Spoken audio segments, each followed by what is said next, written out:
Di ko alam kung hanggang anong oras tayo matatapos, pero sikapin ko pong matapos ito. 42 slides lang naman yung naihanda kong PowerPoint sa gabing ito. Paki-ready, Sister Mary Ann, yung presentation natin, yung may title na The Home Church. Kagaya ng aking nabanggit nung Sunday, ito yung nais kong talakayin. First time ko po itong ipapangaral or sabihin natin ituturo. More on teaching ito, mga mahal kong kapatid. So sa loob ng 10 taon, 14 years, na tayo ay nandito sa church, na sa gawain ay wala po akong direktang pagtuturo regarding dito. We never impose about home church at kung ano ang meron sa home church. Bagamat sa iba ay talagang napakahigpit po. Pero sa tulong ng Panginoon sa gabing ito ay naway maunawaan natin at ang ilang mga bahagi na may kinalaman sa iglesia, sa leadership, sa mga nangunguna, kung ano ang nasa loob nito at para mas maintindihan natin yung ating pagtitipon. I tried to search yung home church. Sa Bible, wala talaga kayo mababasang home church, mga kapatid. Walang word na home church. Ang meron dyan, mga house churches. Diba? May mga House of Estepanas, House of Chloe. May mga bahay nung unang panahon, nung nagpapasimula ang iglesia, na kung saan yun ang church na kanilang kinikilala. Walang mga gusali, walang mga building na kagaya sa ating panahon. Kumbaga, merong templo, bago yun winasak ni Titus noong 70 AD, yung mga Hudyong, mga alagad at mga apostoles, paminsan-minsan ay nandun sila sa templo. At bago nga yung baptism of the Holy Ghost, yung 10 days from resurrection hanggang Pentecost, ay sabi doon, araw-araw silang nasa templo. Pero nang tanggapin nila ang pangakong Espiritu Santo, sabi sa Book of Acts, nagkaroon sila ng tinatawag na house-to-house breaking of the breads. At nagkakaroon sila ng communion at fellowship sa bawat bahay, alternate, mga kapatid. At sa matagal na panahon, ito yung naging, sabihin natin, sistema ng mga mananampalataya. Pero dahil sa dumami ang mga Kristiyano, lalo sa panahon natin, sa panahon na lang natin, hindi magkakasya yung ganitong bilang sa isang bahay. Pero we all started, di ba? We started sa bahay namin, sa baba, sa sala. Nagsimula kami ng 5 lang. So, biblical tayo. We started sa bahay, sa sala. At pinagyaman ng Panginoon ang gawain. Ating palakpakan ng Panginoon, mga kapatid. At halos hindi na tayo magkasya. May mga nasa baba, at yung iba ay nasa live stream, nasa kanilang mga bahay, dahil malayo, yung mga taga-Ocampo, Buhi. So, ang Diyos ay pinagyaman tayo at naging mabiyaya ang Panginoon sa atin. At I tried to search yung word na home church sa Google, even sa YouTube, kung may mga manggagawa na mga ministro na nagturo nito, wala, mga kapatid. Only yung manggagawa na kinuwento ko sa inyo nung Sunday, na napakinggan ko, which is si Pastor Arnel Navales, na nag-series nito sa Pasig Church kay Pastor Ray, at napakinggan ko yung pagtuturo niya. At sabi ko nga sa inyo, nung Sunday, wala naman akong kaisipan na i-preach ito o ituro ito nung marinig ko yung kanyang teaching. Not until nung si Brother Billy ay magtalakay sa Bible study niya nung Sunday na ano title ni Brother Billy? There's nothing like a home. Tama ba? There's no place like a home. So, there's no place like a home. At napakalawak ng kanyang tinalakay.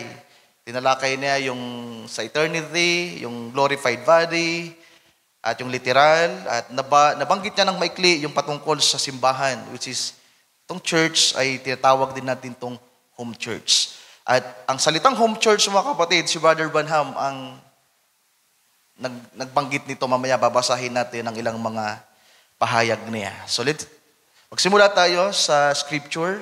Next slide. Sa 1 Corinthians, so napakarami pong sulat ni Pablo. Bago ang Korinto, merong Roma. Then may 2 Corinthians pa hanggang sa huling mga sulat niya hanggang sa Book of Hebrews. Pero kinuha ko na lang ito para sumentro tayo sa isang paksa na ating tatalakayin sa gabing ito. Sabi sa chapter 1, una yung verse 1 to 3, sabi diyan, Paul, called to be an apostle of Jesus Christ, through the will of God, and Sosthenes our brother, unto the church of God which is at Corinth, to them that are sanctified in Christ Jesus, called to be saints, with all that in every place call upon the name of Jesus Christ our Lord, both theirs and ours. Grace be unto you and peace from God our Father and from the Lord Jesus Christ. So, important to note, ayoko magpaligoy-ligoy dahil baka kulangin yung oras ko. Next slide. Important to note, una, merong apostol. Merong apostle at ito'y si Pablo. Ang pangalawa, merong iglesia. The church of God which is at Corinth. So merong apostol, merong iglesia. Walang ebanghilistang ipinakilala, walang propeta, walang pastor, walang guro. Pero alam naman natin na si Pablo ay nagpastor ito. Alam niyo po ba na 3.5 years na nagpastor si Pablo sa Church of Corinth? Who knows that? In the book of Acts, chapter 18, you can read that. Mamaya, siguro basahin natin, kung maaabot natin. 3.5 years na nagpastor ng maraming makonvert sa iglesia sa lugar ng Corinto. Si Pablo po ay nagpastor at naging guro. Tinuruan niya ang mga mananampalataya. So that is important to note. Paul, the apostle, in the church that is in Corinth. Next. Sa verse 4, sa pagpapatuloy, I thank my God always on your behalf, for the grace of God which is given you by Jesus Christ, that in everything ye are enriched by Him in all utterance and in all knowledge, even as the testimony of Christ was confirmed in you, so that ye come behind in new gift, waiting for the coming of our Lord Jesus Christ. Amen. So tumampak ito sa mga awitin natin. Nakasalungguhit, naka-highlights, waiting for the coming of our Lord Jesus Christ. Okay, next. Important to note. Una, yung mga Corinthian believers na tumanggap sa Panginoon, sabi diyan, they are enriched in all utterance. Pinayaman sila ng Diyos sa lahat ng bagay, pati na sa mga pagsasalita at sa karunungan. Meaning, lumago sila sa doktrina. Merong doktrina. Merong apostle, merong iglesia, merong doktrina. Nagkakaintindihan tayo. Merong apostle, walang Korinto kung walang Pablo. Pablo, Korinto, doktrina. Lumago sila sapagkat ang Diyos ay naging mabiyaya sa kanila at isa sa napagandang doktrina na meron si Pablo na itinuro niya sa lahat ng iglesia ay ang second coming at ang rapture. Maraming mga tao hindi naniniwala sa second coming at sa rapture, mga kapatid. Pero salamat sapagkat merong isang apostol noong unang panahon na itinuro ang napakahalagang aral na ito, na ang ating Panginoon ay muling babalik. Hallelujah. Next, sa pagpapatuloy sa verse 10 to 11, now I beseech you, brethren, namamanhik si Pablo, nakikiusap, by the name of our Lord Jesus Christ, that ye all speak the same thing, and that there be no divisions among you, but that ye be perfectly joined together in the same mind and in the same judgments. For it has been declared unto me of you, my brethren, by them which are of the house of Chloe. So, andyan, nabanggit na merong isang bahay, ang may-ari ay si Chloe, that there are contentions among you. Next, important to note, una, yung authority ni Pablo sa iglesia. Merong tinatawag na authority, mga mahal kong kapatid. Dahil kapag walang authority, ang iglesia ay magiging magulo. At yan po ang naranasan ng Korinto. bago inimpose ni Pablo ang kaniyang authority sa mga taga-Corinthians, nabalitaan niya na merong problema, merong sigalot na nangyayari, merong pag-aaway-away. Ang pangalawa, ipinakita na doon sa iglesia ng Corinto ay merong contentions among the believers. Ang ibig sabihin niya ay galing sa Gregong salita na eris, na sa Ingles ang unang ipinapakita ay quarrel. It is a heated argument or disagreements. Ang dahilan ng kanilang hindi pagkakasundo at pag-away-away, pero silang pinag-uusapan na hindi sila magpang-abot, mga kapatid, at may kinalaman po sa leader. Kung sino ang leader nila. Kung si Pablo ba, si Apollos ba, si Pedro ba, o si Jesus Christ. So mamaya maintindihan natin yan. So yan ay mga important notes para maintindihan natin ang home church. The next, the believers are carnal. Tingnan niyo mga Kristiyano na ito, sa Acts chapter 18, they are all baptized in the name of the Lord Jesus Christ sa tubig. Maraming tumanggap sa Acts chapter 18, sa Corinto, they are all believers dahil nabautismohan sila sa pangalan ng ating Panginoon, and yet sabi ni Pablo, they are carnal. Hindi sila lumalakad sa spirito, kundi lumalakad ayon sa laman. Ibig sabihin, ang mga taga-Korinto, sa mga panahon na yan, ay hindi pa nararanasan ang bautismo ng Espiritu Santo. Nabautismohan lamang sila sa tubig, pero hindi pa nila naranasan ang bautismo ng Espiritu Santo. They are carnal. So paano natin masasabing they are carnal, mga kapatid? Next, sa pagpapatuloy, sa verse 12, nandito na yung narinig ni Pablo.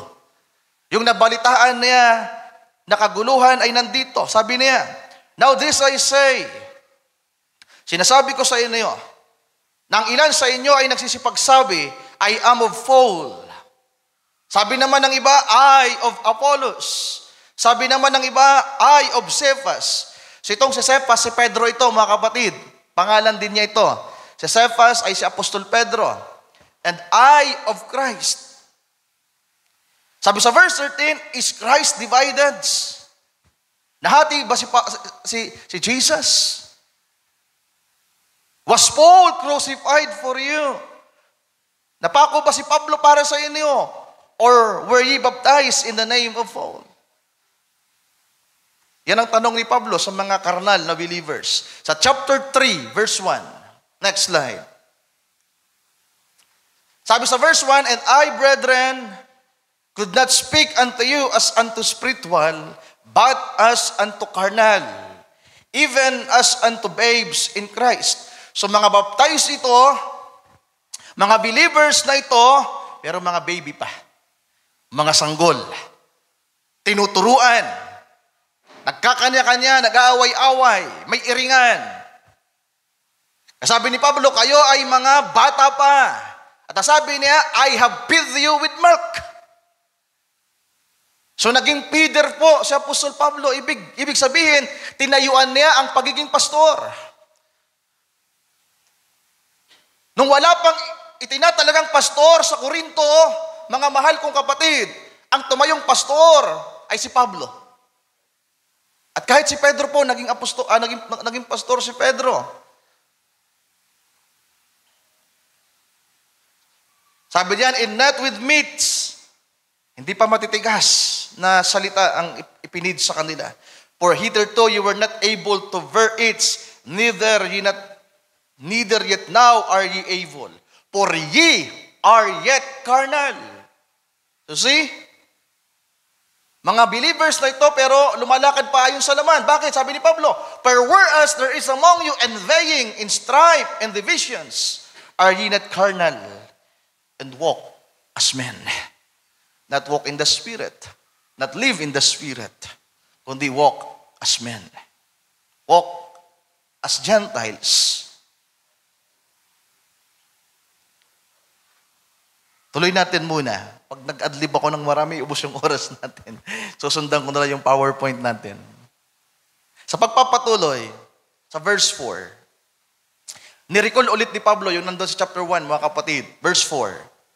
For while one says, I am of Paul, And another, I am of Apollos. Are ye not carnal?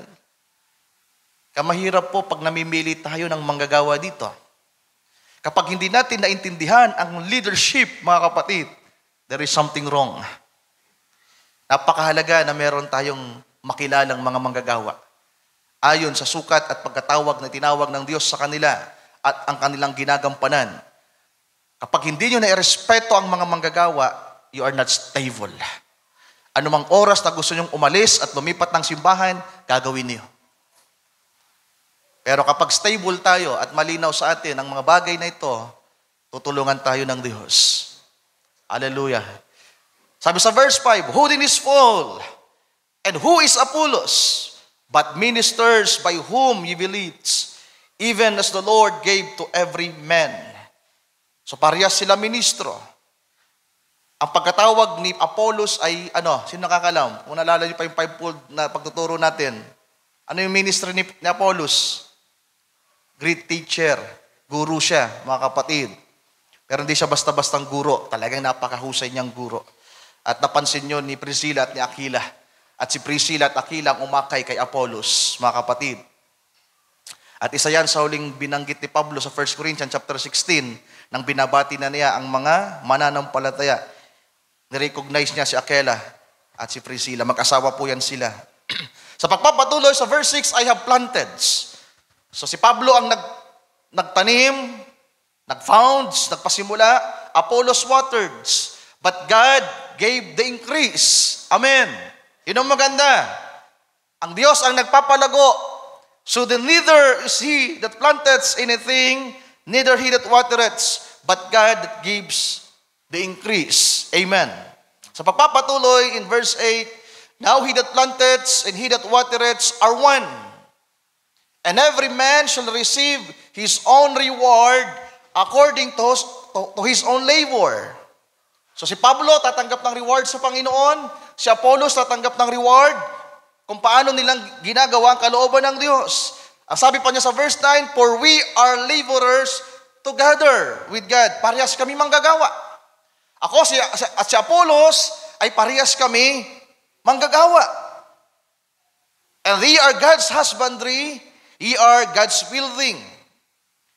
According to the grace of God, which is given unto me, as a wise master builder, I have laid the foundation. Yung mga terminong ginamit, planted, I have laid. Ibig sabihin, merong nag-umpisa ng iglesia ng Korinto, mga kapatid. Mamaya maintindihan natin yan sa leadership. Important to notes, yung about sa carnality. Ano meron sa Corinthian believers? Contentions. Nag-aaway-away sila. Strife and envy. Ano yung strife sa Tagalog? Galit, puot. Dahil hindi na sila magkasundo, nagtataniman na ng sama ng loob. Merong envying, selos sa isa't isa. Merong inggit. At merong pagkakabahabahagi. Itong mahirap. At ito yung nangyayari. Napapansin nyo ba? So pwede nating sabihin, we are still in carnal condition.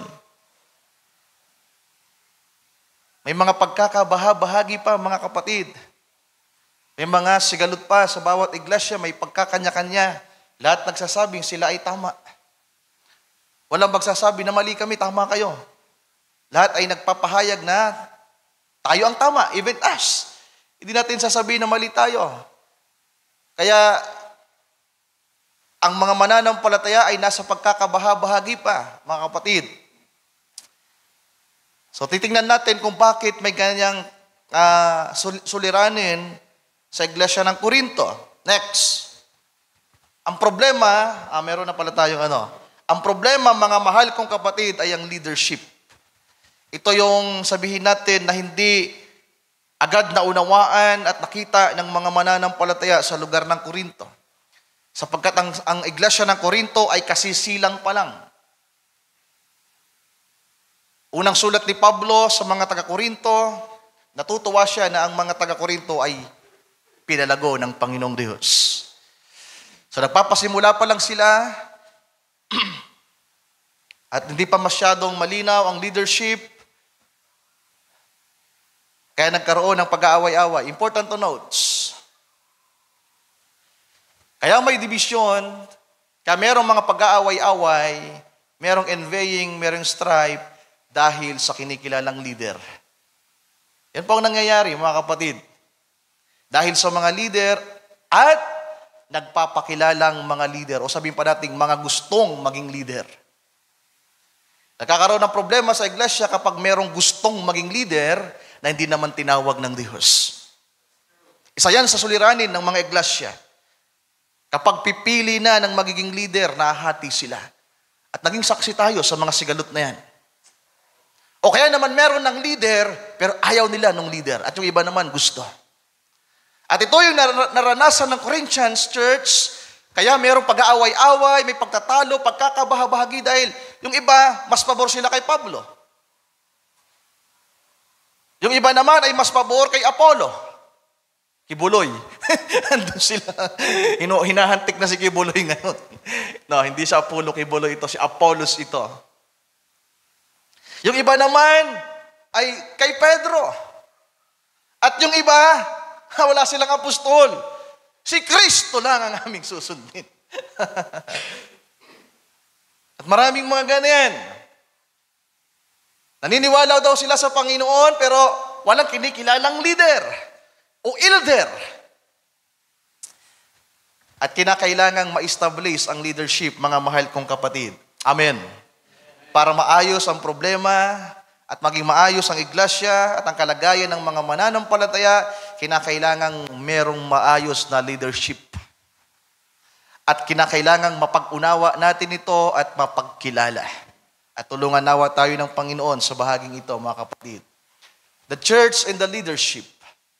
The Lord Jesus Christ, He is the owner of the church. Walang pwedeng mag-angkin ng iglesyang ito. Sapagkat ang sabi ng Panginoon, upon this rock, I will build my church. And even the gates of hell cannot prevail against it. Ang may-ari ng iglesia, hindi si Pablo. Sabi ni Pablo, manggagawa lang kami. We are laborers. Ang may-ari at ang foundation ay si Jesus Christ. Sabi ni Pablo na itayo na. Ang pundasyon ay nailagay na at walang ibang pundasyon. Wala akong ibang inilagay, kundi ang dati na. At ang pundasyon ay ang ating Panginoong Jesucristo. The next apostle of all, the father of faiths, founder ng Corinthian Church, ng other churches, ang ating Panginoon, siya yung founder ng pangkalahatang iglesia. Tama ba? So yung pangkalahatan in general. Pero sa bawat lokal na iglesia, bawat bayan, ay may mga lingkod ang Panginoon na ginagamit like fold. Kaya ang Corinthians ay si Pablo ang nag-establish niyan, mga kapatid. Pati ng ibang mga simbahan. Ang Ephesians, Galatians, Thessalonians, ang iba pang mga simbahan. Then, ang sumunod ay ang Corinthians. Yan ay lugar. Ang Corinthian ay lugar yan, Corinto. Pero kapag dinala natin ito sa spiritual, ito ay mga mananampalataya nandun sa Corinto, yung Corinthian Church, it is a family. Tama ba? Pamilya sila, ginamit din yan ni Pablo na salita patungkol sa mga mananampalataya na tayo ay pamilya dito. We are the family of God, the house of God. At yan ang tinatawag na home church, mga kapatid. Ibig sabihin, ang mga taga-Korinto, ang mga believers na nandiyan, ang kinakailangan nilang kilalaning home church nila, tahanang simbahan. Na doon sila kakain, na andon yung tatay nila. Amen. Na doon sila pangangaralan, na doon sila sasawayin, na doon sila tuturuan. Meron silang home church. At ang home church nila ay ang Corinthian Church. Malinaw po ba? Hindi pwedeng ang magsasaway sa kanila, papasok sa iglesia ng Corinto, ibang manggagawa. Ang merong karapatan na sumawata, ay si Pablo. Kaya meron ba kayo nabasang sumulat si Pedro sa mga taga-Corinto? Di ba? Hindi. Ang mga sinulatan ni Pedro, kung babasahin niyo, meron din siyang mga sinulatan, mga kapatid. May mga bayan din siyang binanggit, pero wala siyang binanggit na bayan na naging bayan ni Pablo. na kumbaga nakapag-start din siya ng iglesia. So mayroon sila kanya-kanyang responsibility at sabihin natin, mga napasimulang gawain sa tulong at biyaya ng ating Panginoong Diyos. Then, nabanggit din sa Apolos, at isa ito sa kanilang pinag-aawayan. So, other ministry, meron kasing ibang mga manggagawa sa iglesia. Nang dumami na po ang mga mananampalataya, hindi na kaya ng apostol. Kinakailangan ng Panginoon na magbangon ng mga iba pang manggagawa. Kaya nga sa Efeso chapter 4, di ba, sabi ni Pablo, ang Panginoon na siyang bumaba, siya ring umakyat, para mapuspos niya ang lahat ng mga bagay, at nagkaloob ng una-unay mga apostol, then mga propeta, then mga ebanghilista, then mga pastors, at mga guro. Para saan? Sa ikasasakdal ng mga mananampalataya. At sa gawaing paglilingkod, mga kapatid. So kinakailangan makita natin yan na merong ibang ministry. Merong ibang mga ministers na gumaganap din po sa home church o sa iglesia. At merong sipas na isang major apostle din na kagaya ni Pablo, major apostle, na kinakailangang maerespeto. Sapagkat yung iba, sabi doon, I am of Cephas. Pag sinabing I am of Cephas, you are not of Apostle Paul. Yun yung pag-aaway, tama ba? Kinakailangan yung mga taga-Korinto, kung taga-Korinto ka at si Pablo ang ginamit sa iyo ng Panginoon, respeto mo siya bilang yung apostol. Hindi ka pwedeng pumunta sa iba at doon ka hingi ng advice. O ka doon ka makikinig at pag-aaral ng kanilang mga doktrina, mga kapatid ko. Kinakailangan alam mo yung lugar mo. Mamaya maintindihan natin yan. So, kinakailangan nating mairespeto ang iba pang mga lingkod ng Diyos. Kaya meron tayong mga nire-respeto dito. Maraming manggagawa na nasa katayuang apostleship. Diba? Kaya nga si Pastor Nestor, na ginating na, kung naalala ng mga brothers, nung ipakita ko yung parang identification ni Pastor Nestor, ano yung mga nabasa niyo? Ang dami ng katawagan niya, ng titulo, pero walang apostol. Kasi tila ba yung pagiging apostol kasi, ang hirap salitain. Hindi na tayo sanay at hindi na sanay ang mga mananampalataya. Kaya ang ginagamit na lang doon yung iba, chief pastor, head pastor, head overseer, at kung ano-ano pa. Pero in biblical, mga mahal kong kapatid, ang talaga pong nangunguna sa iglesia ay ang mga apostoles. Yan po ang apostolic way. So next, Paul as an apostle. Sa 1 Corinthians, balikan natin yung yung chapter 1, verse 1, sabi niyan, Paul called to be an apostle of Jesus Christ. So yan yung beginning ng 1 Corinthians. Ipinakilala si Pablo bilang apostol, yung verse 2, ipinakilala ko anong simbahan. The Church of God in Corinth. Then sa 1 Corinthians 9:1 and 2, sa pagpapatuloy ng kanyang sulat, sapagkat yung iba kinikilala si Apollos, yung iba kinikilala si Pedro, yung iba ay walang kinikilalang apostol, kundi si Kristo lang. Kaya sabi niya, nilinaw ni Pablo ang bagay na ito, am I not an apostle? Am I not free? Have I not seen Jesus Christ, our Lord? Siguro yung iba, hindi pinapaniwalaan si Pablo kasi latest na lang siya. Pakiwari nila mas malamang si Pedro. Na kahit hindi si Pedro ang ginamit sa kanila, pero dahil mas elder si Pedro, hindi nila nare-respeto si Pablo. At doon nagkaroon ng problema. Baka sa pakikinig nyo kay Pastor Nestor, mawalan kayo ng galang kay Brother Ryan. Balang araw.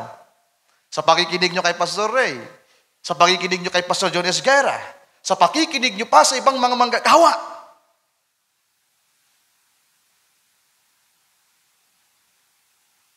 Magkaroon ng problema. Wala nang problema kung gusto nyo nang umalis. Kasi malaya tayong pumili ng home church natin. Mamaya maintindihan nyo yan. Kung ayaw nyo dito, pwede po kayong maghanap ng ibang home church nyo. Na alam nyo doon kayo lalago at mabubusog, mga kapatid. Kaya nga tayo, malaya tayo dito. I never impose my authority. Sa loob ng 10 years, kung gustong umalis, aalis. Kung gustong bumalik, babalik. Si Brother Jeff, kababalik lang. Di ba? Pero kung magiging maigpit tayo, dapat 3 years muna to bago tumayo.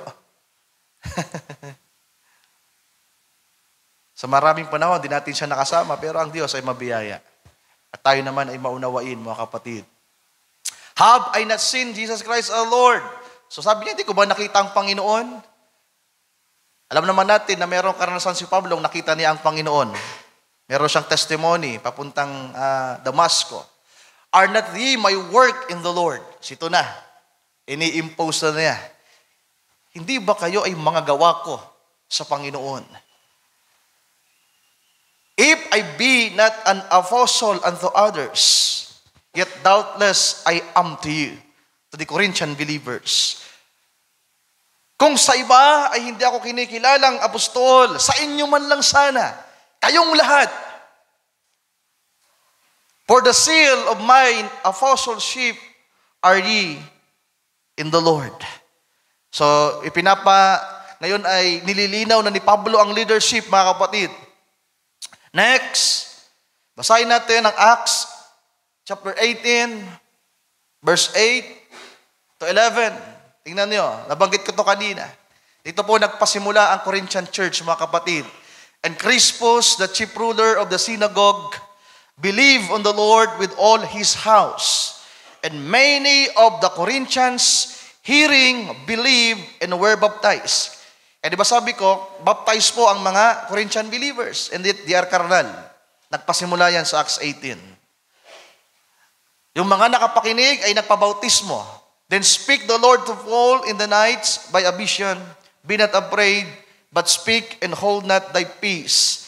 For I am with thee, and no man shall sit on thee to hurt thee.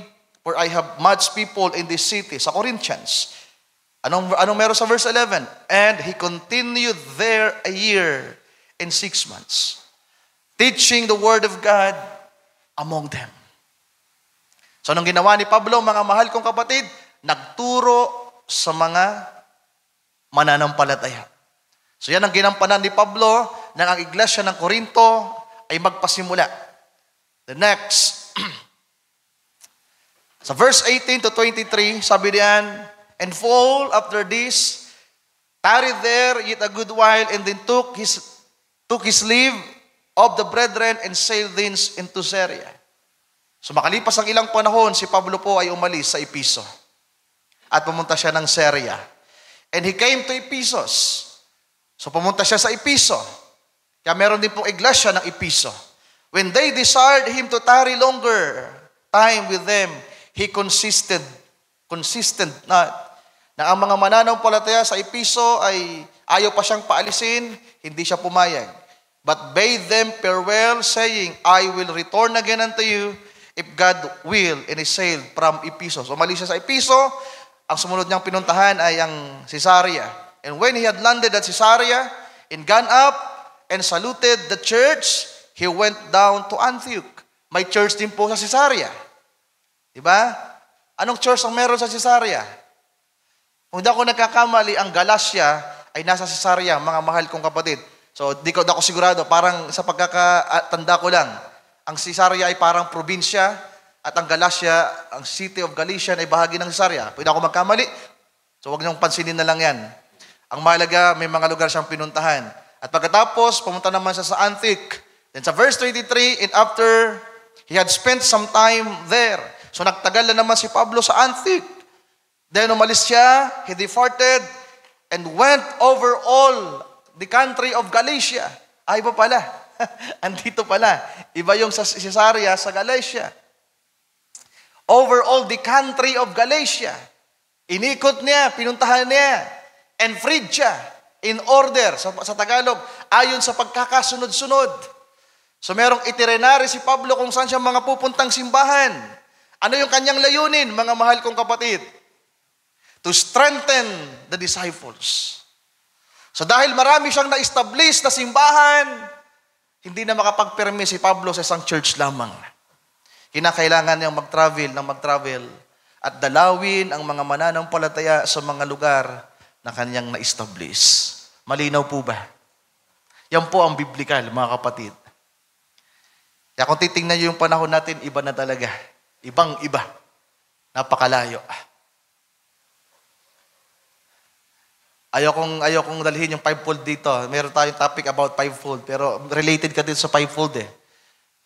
So kung hindi man yung masyadong maintindihan ng fivefold, balikan nyo na lang yung pangaral natin about fivefolds, mga kapatid. So kukulangin kasi yung oras natin. Tungo tayo dito. So dito sa bahagi ito, bakit ko to sinama? Sapagkat si Pablo ay may mga iglesia siyang na-establish at pinupuntahan niya mga mahal kong kapatid at kaniyang tinuturuan ang mga mananampalataya. The next, the home church according to Brother Branham. So quote tayo, 4 na quote ito about home church. Sabi niya sa paksa niyang Abraham, June 8, 1955, paragraph 214, sa kanyang panalangin, sa climax, sa dulong bahagi ng kanyang pangaral, sabi niya, "O God, I pray that this night, that every one of them will have this hope anchored, ensured in their heart that Jesus Christ forgives them of every sin. Right now, that they have committed while they're confessing their sins." Siguro, nag-altar call si Brother Branham.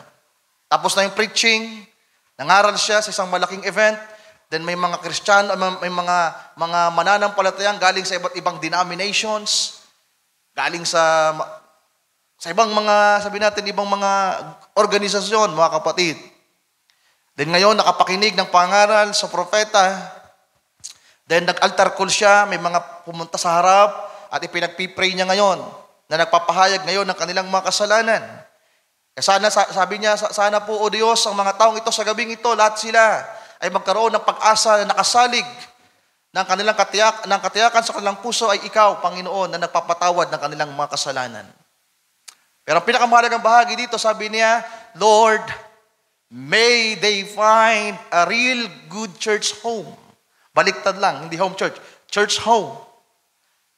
Isa sa masinsinang prayer ni Brother Branham, Lord, may they find itong mga tumanggap na ito, itong mga nag-confess na ito, na pinatawad mo, makasumpong nawa sila ng totoong, mabuting iglesyang tahanan. Here, somewhere in their community, and be faithful from her on. Na kung makakakita man sila ng church na kanilang magiging tahanan, magiging pamilya, manatili nawa sila doon ng merong katapatan. Next, sa paragraph, sa paksa niyang Identified with Christ, December 20, 1959, paragraph 4, sa pagpapasimula ng kanyang paksa, kung kanina ay dulo, dito ay beginning, sabi niya, any of you people that's around here, in the city, or neighborhooding around, that doesn't have home yet, hindi bahay na literal, kundi simbahan, na wala pang tahanan, church home, you are welcome here to come anytime and make this your home. So siguro, sa pangaral ni Brother Branham sa isang lugar, meron siyang iglesyang pinangaralan, ngayon may mga tao, may mga bisita, sabi niya, kung wala pa kayong tahanan, kung wala pa kayong pinagsisimbahan, wala pa kayong kinikilalang simbahan na tahanan, wala pa kayong kinikilalang manggagawa, tatay, lingkod ng Diyos, sabi niya, welcome kayo dito. Welcome kayo sa church na ito, sa tahanang ito. The next, Discernment of Spirit, 1960. Hindi ko inalis yung bahagi nandyan, mga kapatid. March 8, 1960, sabi ni Brother Branham, every man ought to have a church home. You ought to have a place, not just to float about from pillar to post, but have somewhere that you go to church and you call it your church. Amen. Hindi dapat yung kung saan-saan ka lang pumupunta. Kinakailangan meron kang kinikilalang simbahan at kinakailangan meron kang simbahan. Meron kang kinikilalang tahanan. Somewhere you pay your tithes. Kapag bulay-bulay ko tuloy yung tithes. Sabi ko, kung may tithes pa pala. Binilang ko, sweldo pa lang namin Sweldo ni Matet, sweldo ni Roslyn, sweldo ni Ann. Sabi ko, sweldo pa lang namin kapag ibinigay namin yung tithes. Kulang-kulang 50 mil na. Ay, yung tithes nyo pa. Sabi ko, kahit Fortuner ang kunin ko, walang problema. Sabi ko, Lord, nagkamali yata ako. Nireview ko ulit yung teaching ko ng tithes. Binasa ko ulit yung PowerPoint ko. Sabi ko, Lord, malinawan sana ako, may tithes sana. Para madaling ipangaral na may tithes pa. Kaya lang, wala talaga eh. Talakayin nga natin ang tithes ulit, mga kapatid. Pero kahit si Brother Branham, tingnan niyo, pay your tithes. Nakakalungkot lang, wala na ang propeta. Pwede sana ako magtanong, Brother Branham, isang tanong na tinanong ko na rin to sa mga manggagawa na hindi nila nasagot. Ano po ang binabayaran natin? Sabi ni Pablo sa Hebrews 7, Abraham paid tithes. Even Levi paid tithes. Sabi ng Panginoon sa Matthew 23:23, the Pharisees paid tithes. Kaya, sabi ko, anong binabayaran natin? Anong binayaran nila? Nang dumating si Kristo, sabi niya, binayaran niya ang lahat. Sabi ni Pablo, Jesus paid the debts that he did not owe. Kaya kung binayaran na ng Panginoon ang lahat, anong binabayaran natin? Yun na naman yung tanong ko. Baka si Pastor may sagot. Hindi ko alam. Sa mga denomination kasi sa ibang simbahan, okay pa talaga yung tithes. Dati po, Pastor, sa loob ng 10 years, may tithes kami. Nagtatites din po kami. Pero sa biyaya ng Diyos, may mga pagbabago dahil ang Panginoon ay patuloy na nagre-reveal na napakasarap na mangusap ang Panginoon na sinabi niyang binayaran ko na ang lahat.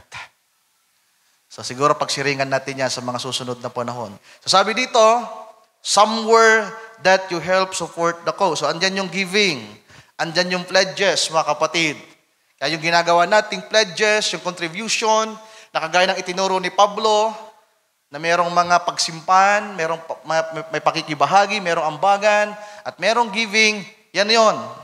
Kung meron man kayong pagbibigyan ng ambag, ng contribution, ng pledges, dito yon sa inyong kinikilalang iglesia. Kasi marahil baka yung iba, tulong ng tulong sa ibang pastor. Tulong ng tulong sa ibang simbahan. Nakalimutan tayo. So there is something wrong, mga kapatid. Yung iba, kapag hindi nila naintindihan to, kasi may mga umaalis pupunta ng Maynila, nakalimutan nila yung obligasyon nila. So siguro, di rin kasi naging malinaw sa kanila. Kaya sana ang bahaging ito makatulong sa mga nandito na ngayon. Sa mga nandito at nakapakinig ng paksang ito. So, dito natin gagawin yung ating support, mga kapatid. Next, last quote. Latest ito, 1964, after the opening of the seal. Ito pinakamaganda, huling bahagi. At dito niya binanggit mismo yung home church. March 21, 1964. We believe that every Christians ought to have a home church. Yung tatlong una, church home. Pero andito mismo yung word na home church that they go to. Every Christians ought to meet somewhere with believers. And wherever you meet, that's the church. Hindi ang building lang ito. Diba? Bagamat totoo, tatawag natin itong church, pero church building ito. Ang totoong church, tayo. We are the church, mga kapatid. Tayo yung ibinukod ng Panginoon. At kung saan daw nagtitipon, nakikita-kita ang mga mananampalataya, kung saan tayo sumasamba sa Diyos, nagaya nito, that's the church. At sinasabi ng propeta, kinakailangan ang bawat isa ay merong kinikilalang home church. Amen. Hindi pwedeng nandito ka, pero iba yung kinikilala mo. So pwedeng bisita ka lang pag ganon. Halimbawa, merong pumunta dito, nagstay dito ng ilang buwan, ng ilang taon, at hindi siya feel at home, at talagang hindi pa naman niya gustong dito manirahan sa Nabwa, bisita siya. At pwede niyang yung kanyang coach, yung support niya, kung naniniwala sila sa tithes, ibibigay niya doon. At hindi natin yon hindi natin sasasaklawan, mga mahal kong kapatid. Pero kung ano man yung kaayusan na nandito, habang bisita siya, kinakailangan niyang sumunod sa rules. Hindi pwedeng nakitira ka sa isang bahay, ikaw yung masusunod. Ba? Kasi pagka tinawag na home church, parang itinitipo ang iglesia sa bahay. Na kapag ang isang tao bumisita, nakitira ka, hindi pwedeng i-impose mo yung doktrina at aral mo doon. Halimbawa, may tatay doon. Nakitira ka lang. So, kailangan mong i-honor yung padre di pamilya na nandoon. Kinakailangan mong i-respeto. At kung meron ka mang gustong i-share, pag-usapan nyo ng maayos. Okay, next. Malinaw ba, mga kapatid? So, sana nga po, malinaw sa atin. So, naka-ano na tayo? 25 paragraph. Malapit na, nakakalahati na tayo. Who is Brother Branham to us? Bakit isinama ko to? Kasi binasa natin yung 4 na quotes. Kasi baka sabihin nyo, si Brother Branham ang founder ng church. Baka sabihin nyo, si Brother Branham ang leader natin. So, who is Brother Branham to us? Prophets. Kinikilala natin siyang propeta sa ating panahon. At ang pagkilala natin sa kanya, mga mahal kong kapatid, ay tumitipo siya ni Moses, tumitipo siya kay Elias, at kulang. I'm sorry, wala yung Baptist. Nakat ko yata. So, ang pangatlo ay si John the Baptist. In the time of Moses, there is Joshua and Caleb. In the time of Elijah, there's Elisha. In the time of John the Baptist, there's Peter, James, and John, the beloveds, and the rest of the apostles. So, kung titingnan niyo yung tatlo, mga mahal kong kapatid, mga major prophets sila. Tama ba? At merong mga sumunod sa kanila, kagaya ni Moses. Si Moses hindi nakapasok sa promised land. Natanaw lang niya ang pangakong lupain. Kaya nang maipasa ang komisyon kay Joshua, na kay Joshua na po ang komisyon. Sa panahon naman ni Elijah, naipasa kay Elisha. Sa panahon ni John the Baptist, naipasa sa mga apostoles. Kaya nga, di ba, yung unang dalawang alagad, yung binasa natin nung nakaraan sa journey, mga alagad nino, alagad ni Juan, sumunod sa Panginoon. Ang isa doon ay si Andrew. At pagkatapos tinawag sa Apostol Pedro na kanyang kapatid. So, yan ang pagtitipo natin, mga kapatid ko. At alam naman natin na ang Joshua and Caleb, ang Elisha, at ang mga apostol na ito ay sabihin natin, nagre-represent sila ng fivefold ministry na may kinalaman na sa iglesia, mga mahal kong kapatid.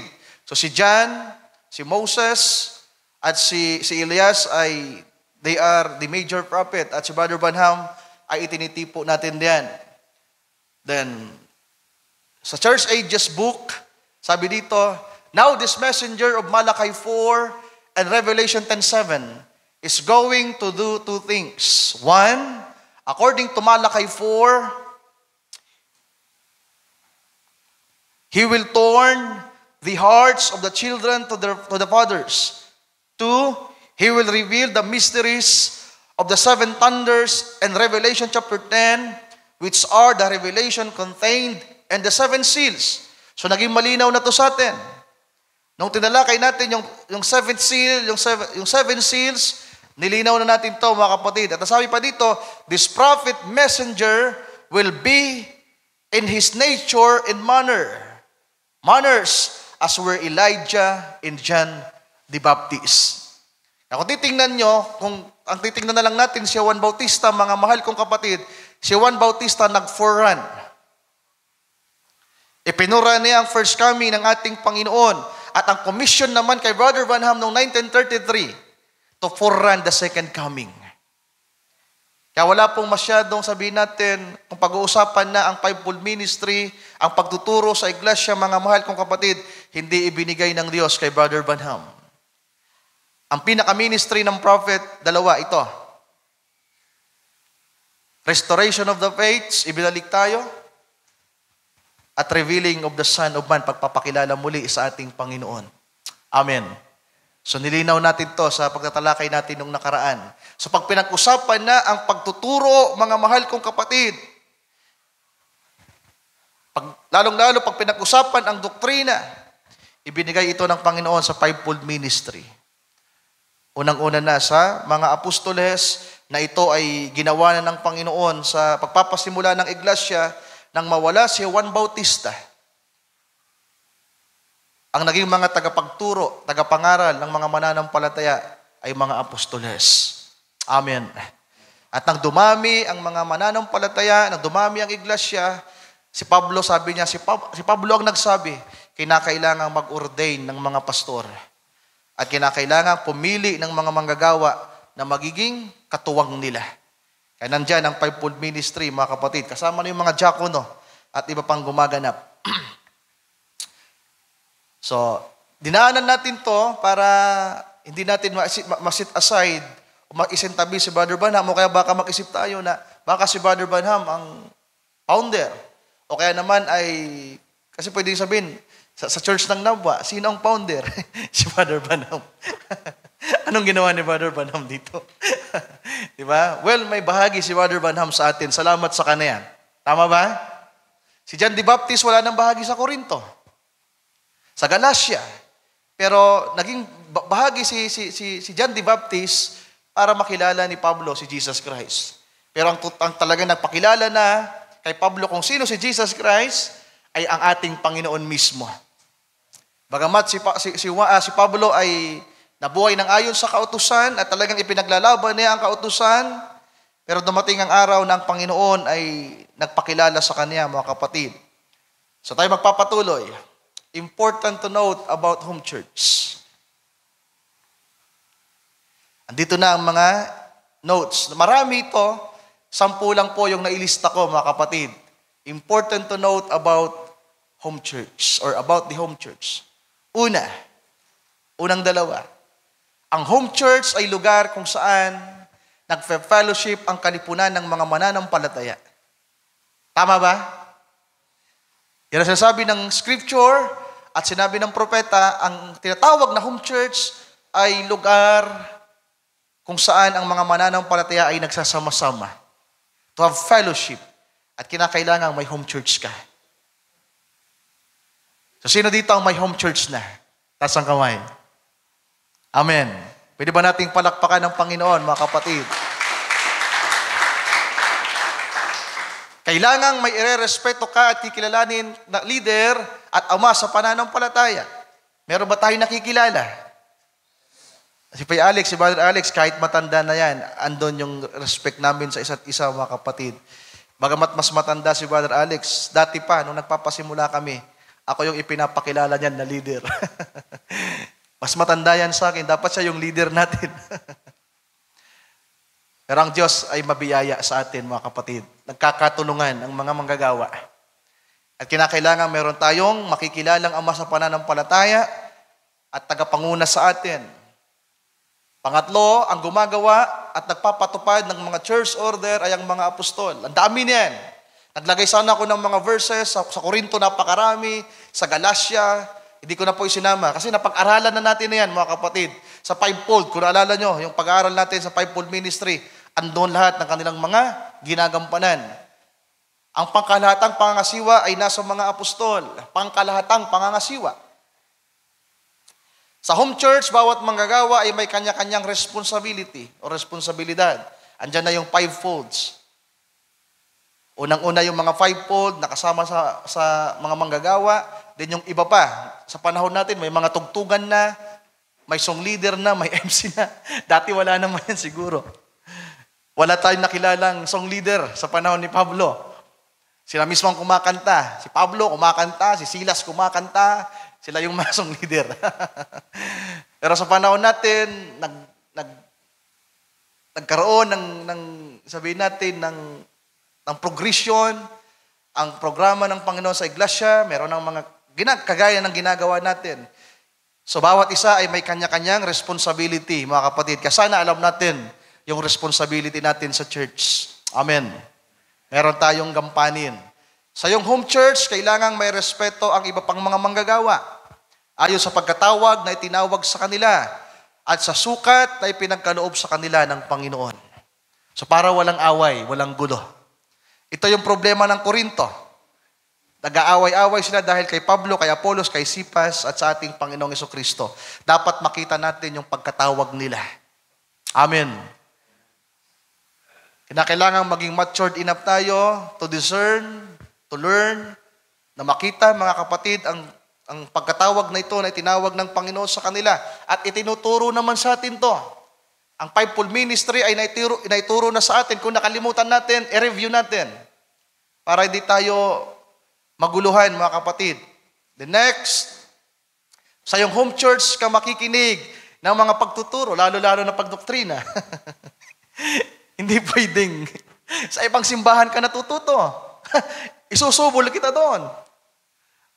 Tama ba? Alam nyo kung si Pastor Arnel yung mapapakinggan nyo, mas mabigat, mga kapatid. Ako, magaan lang. Pero si Pastor Arnel, yung mapakinggan ko, talagang iba nga lang yung latag niya. Nakasentro siya sa pastor. Pero wala akong against doon. Mamaya maintindihan natin kung bakit pastor yung kinikilala ng marami, hindi apostol. At pangangaral, kinakailangan dito ka matuto. Amen. Kaya kinakailangan dumalo kayo ng gawain para matuto. Kasi baka umabsent kayo na 3 buwan, pagbalik nyo, iba na yung doktrina nyo. Iba na yung aral na dala nyo. Then sasabi pa diyan, sa yung home church ka lalago sa pananampalataya. Nabanggit to kanina sa panalangin ni Brother Chad. Dito tayo pinapalago, mga kapatid. Tama ba? Sa pagdalo natin sa gawain, hindi tayo palalaguin sa kaalaman at sa karunungan. Hindi pwedeng sa iba. Kung tuturuan ka man ng mabuting asal sa bahay mo, hindi pwedeng ibang tatay ang magtuturo sa'yo. Hindi pwedeng, di ba, kung meron man panguna, mga kapatid mo sa pananampalataya. Sa kinikilala mong church, doon ka lalago, mga kapatid. Kaya kung gusto nating lumago, kinakailangan nating may respeto at makilala ang iglesyang ibinigay ng Panginoon sa atin. Amen. Hallelujah. Sa iyong home church mo gagawin ang iyong pakikibahagi. Yung ginagawa natin, yung support na sinasabi ng propeta. Hindi pwedeng mapagbigay ka sa iba. Pero sa church mo, maramot ka.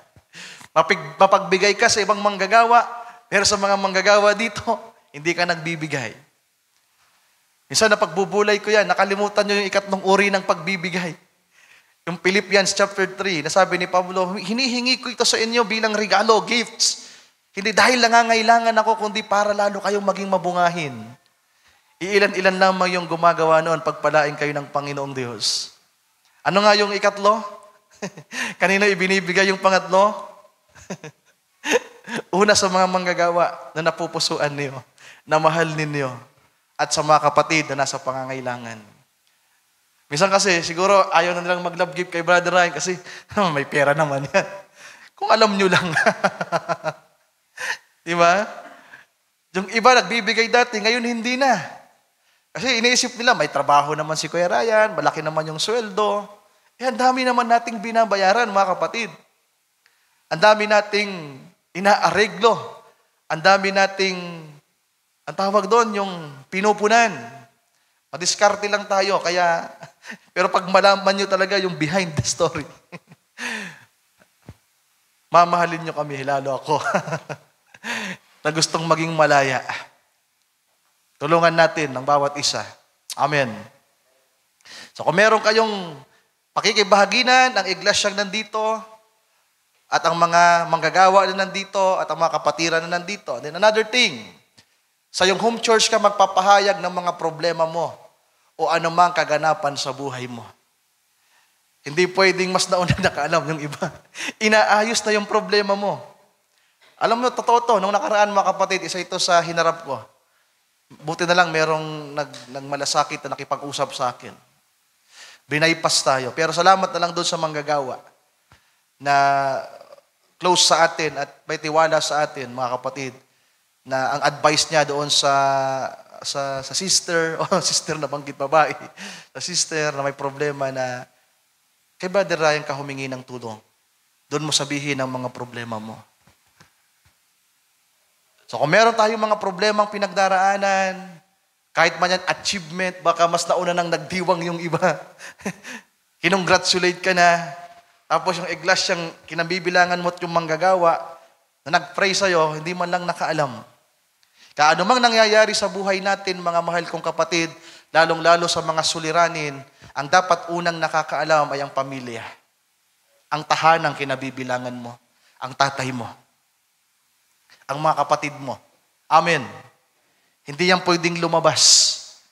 Sa sulat pa ni Pablo sa mga taga-Korinto, isa sa rinivyuk niya, yung problema nila. Andun sa barangay pinag-uusapan. Nabasa niyo ba yon? Nirevyuk sila ni Pablo. Dahil yung mga problema nila, andun na sa barangay. Pinag-uusapan na, kaya nakakahiya.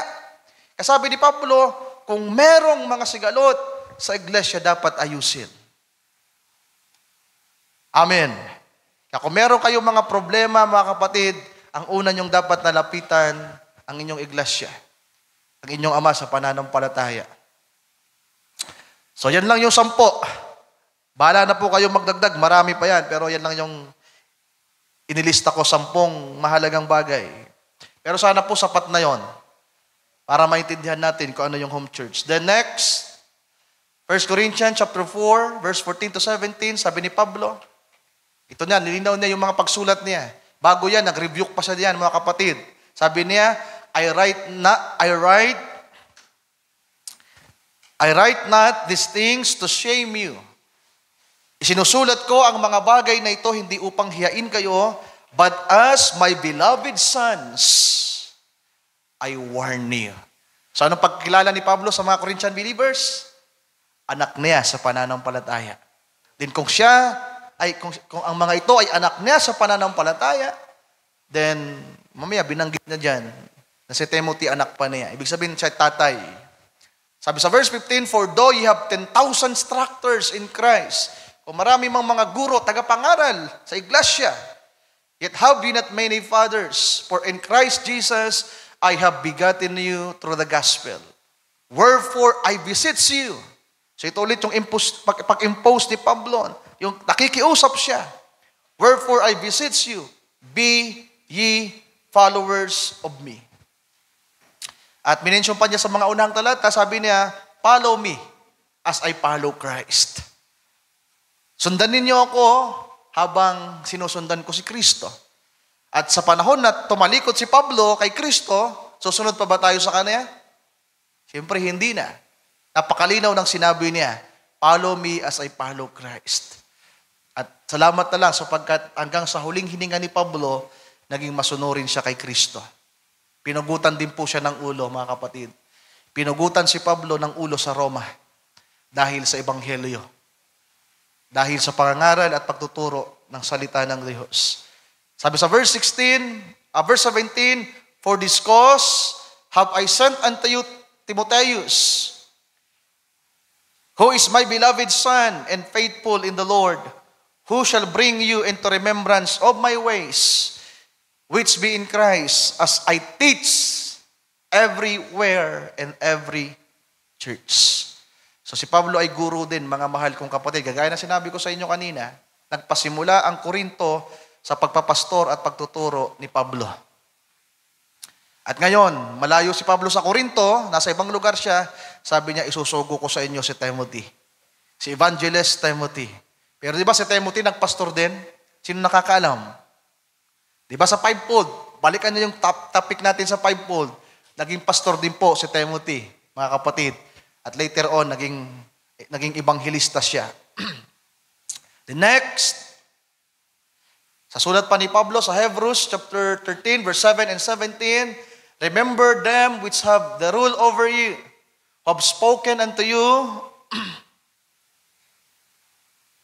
the word of God, whose faith follow, considering the end of their conversation. And verse 17, obey them that have the rule over you, and submit yourselves. So, anong meron dyan, mga mahal kong kapatid? Leadership ng home church. Obey them that have the rule over you, and submit yourselves. Kapag hindi po kasi natin yan nagawa, mga kapatid, sabi ko nga, hindi tayo stable. Mahirap po sa isang mananampalataya na mayroong pag-aagam-agam sa kanyang isipan. Kapag wala kayong respeto sa iglesia, alam nyo, meron pong ganong nangyari. Meron ako nakasharing na nawawala na yung respeto niya sa atin, sa iglesia, sa mga manggagawa, dahil sa mga naririnig niya sa iba. Na kung hindi niya kinonfirm sa akin, nakikinig pala siya, nakaupo. na meron ng pagdududa. Kaya kayo, kung nagsisimula kayong magduda, mga kapatid, huwag kayong magpatuloy na nasa pagdududa. You need to confirm it. Kasi kung magpapatuloy kayong nagsisimba na may pagdududa at pag-aalinlangan na sa inyong puso, hindi kayo pagpapalain. Ayusin nyo muna yung pagdududa nyo.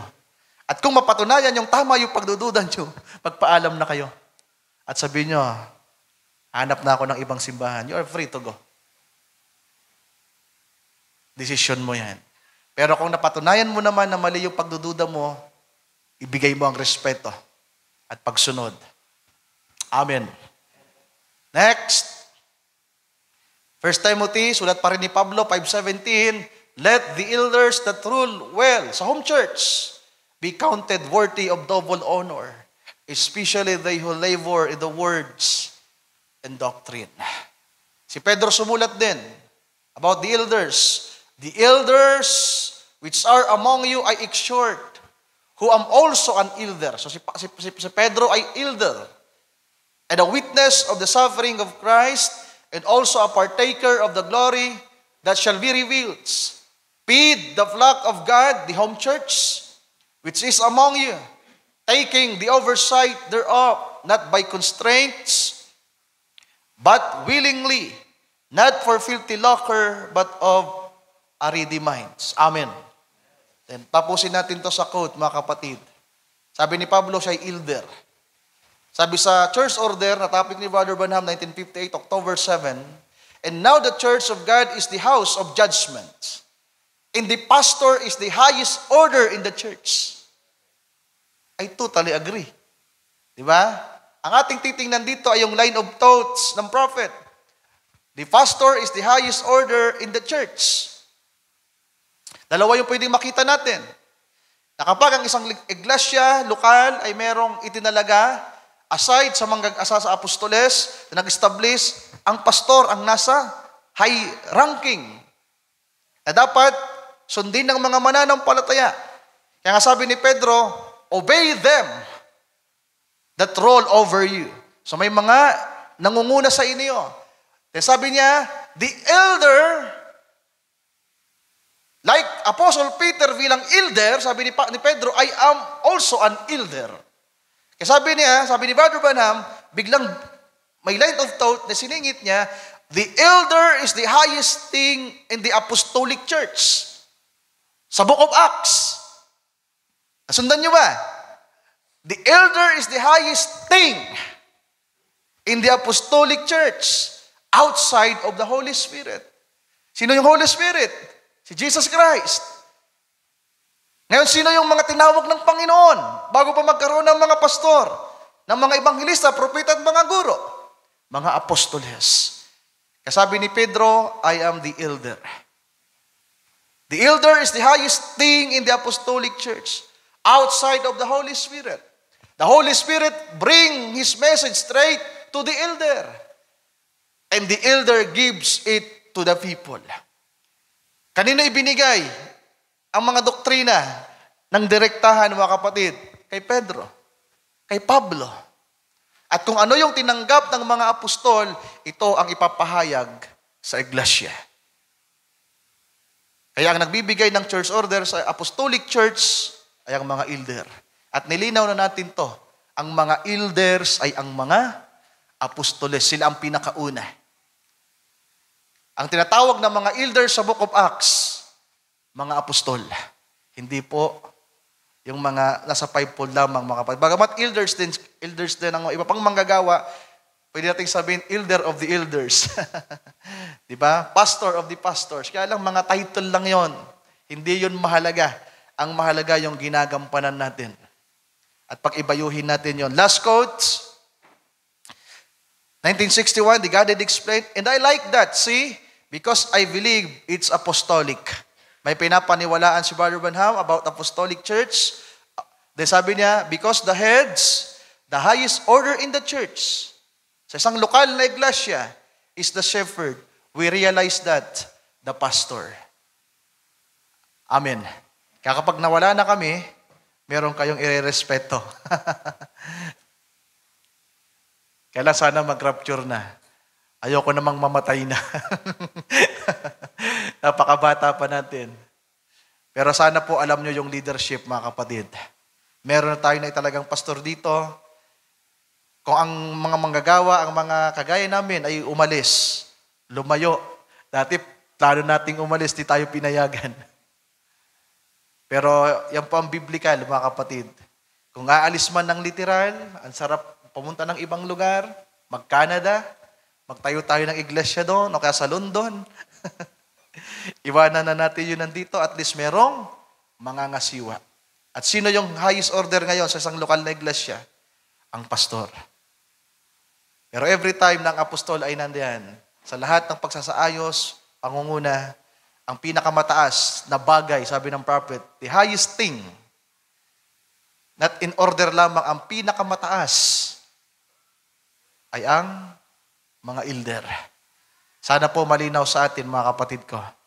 Merong home church, merong mga tagapanguna, tagapangasiwa, para maiwasan ng gulo, nakagaya ng nangyari sa Korinto, wala tayong magiging paboritong manggagawa dito. Lahat kinakailangang irespeto. Ayon sa sukat at pagkatawag na itinawag sa kanila. Apostol, propeta, ebangelista, pastor, at mga guro. Hindi lang pastor ang dapat maitaas. Alam niyo, yung naging sistema sa ating panahon, pastor lamang yung iniibig ng mga mananampalataya. Yung pastor lang yung tumatanggap ng love gift. Yung pastor lang ang tumatanggap ng tithes. Pero yung iba, mga ebanghilista, mga katuwang na mga guro, yung mga prophets na nandiyan, na nangangaral sa labas, at mga missionary, sabi ng prophet, ang mga apostol, ito yung mga missionary. Mga nagpasimula ito, nagpapasimula ng isang gawain. Pero yung sistemang kinagisnan na natin, ang lagi niyong maririnig at mababasa, love your pastor, love your pastor. Pero in general, lahat naman sila pastor. Diba? Even Apostle Peter, sabi ng Panginoon sa John chapter 29, si Pedro ay apostol. Pero ano sabi ng Panginoon sa kanya? Pedro, mahal mo ba ako? Do you love me, Peter? Sabi ni Pedro, yes, Lord, you know that I love thee. Sabi ng Panginoon, feed my lambs. Inulit ng Panginoon, Pedro, mahal mo ba ako? Sabi ni Pedro, yes, Lord, I love you. Feed my sheep. So ano si Pedro? Shepherd. At ano ang shepherd? Pastor. So napakadali, mga kapatid. Ang tawag sa iba niyan, si Brother Richard, pastor natin. Kung sa iba, ang termino nga gamitin, imbis na apostol, ano? Chief pastor. Head pastor ang tawag niyan sa iba. So wala yan sa... Dati, ang tawag natin, nung bago natin ayusin yung fivefold, ano? Si Brother Ryan, pastor. Si Brother Chad, associate pastor. Titulo lang yan, mga kapatid. Diyan nalilito ang marami. Pag pinag-usapan ng associate, walang associate sa Biblia. Pero yung iba, yan yung kanilang nakasanayan na. Pero sabi ko nga, wala yan sa titulo. As long as na alam mo kung ano ang ginagawa mo at kung ano ang pagkatawag mo. Pero mas maganda kung magiging mas malinaw pa. Pagpalain tayo ng ating Panginoon 1 minute before 8, atin siyang palakpakan, mga kapatid ko. God bless you. Tayong lahat ay magsitayo.